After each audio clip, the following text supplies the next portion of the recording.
all really depends on what nice is to the individual, because I got like very low standards of nice.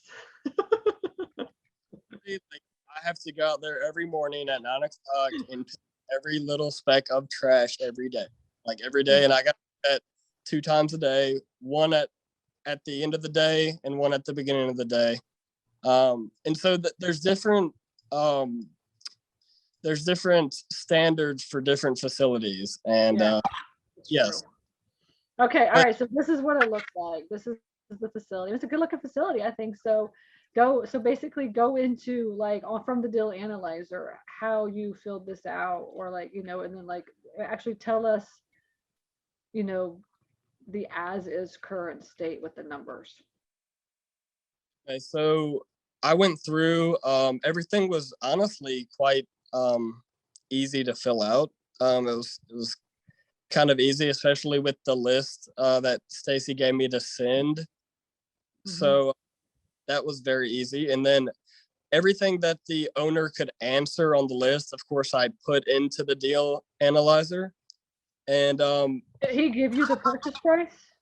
No. So that's one thing an owner might not give you, because he may not really want to sell. Maybe he's just entertaining an offer, and that's kind of sometimes what I've run into. And I have 5 facilities that I've contacted on, or that want an offer, and 3 of them didn't even really want to sell. It seemed like they just want an offer. So sometimes you don't have a purchase price, but then again, you can kind of guess the numbers too.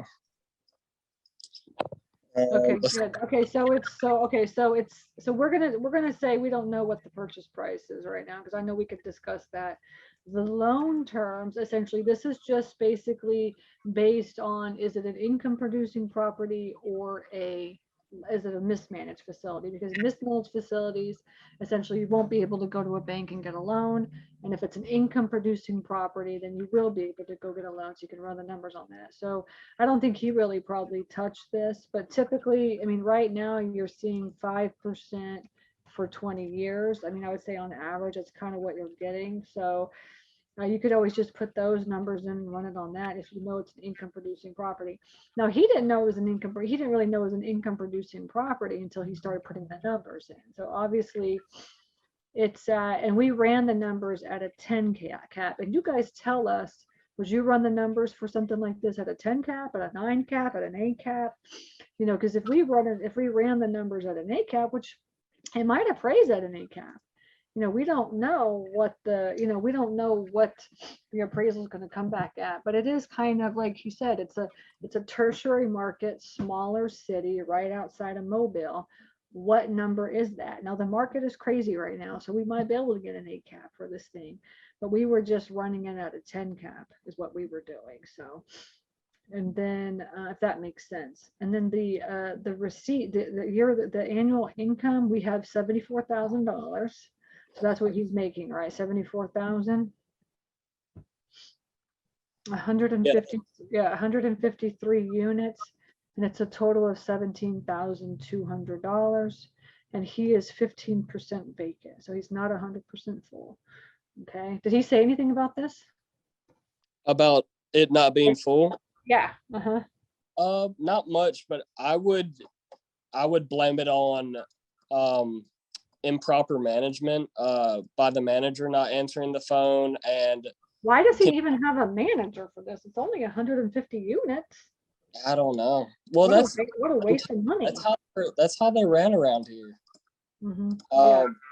And I mean, you need somebody to answer the phones and stuff. But I mean, maybe he's just a busy guy and he doesn't want to manage it, But 150 units, it's really hard to pay for a manager.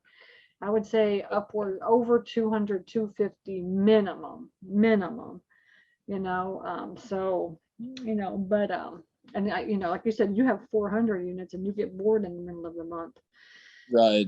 And I would say in the industry, you're really battling the competition as far as like, there's this econo storage that we're looking at here, but there's also, I believe, the other one in town's Grand Bay Storage.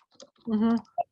And the issue that I'm seeing is that these people have a little bit higher review, the Grand Bay Storage does. And when I called, they answered the phone on the first try. So there's really no reason. Oh, really? Yeah. So Yeah, that's yeah. like, So, I mean, it's better managed than this one. yeah. And so when you look at that and you say, okay, well, yeah, it's 15% vacant.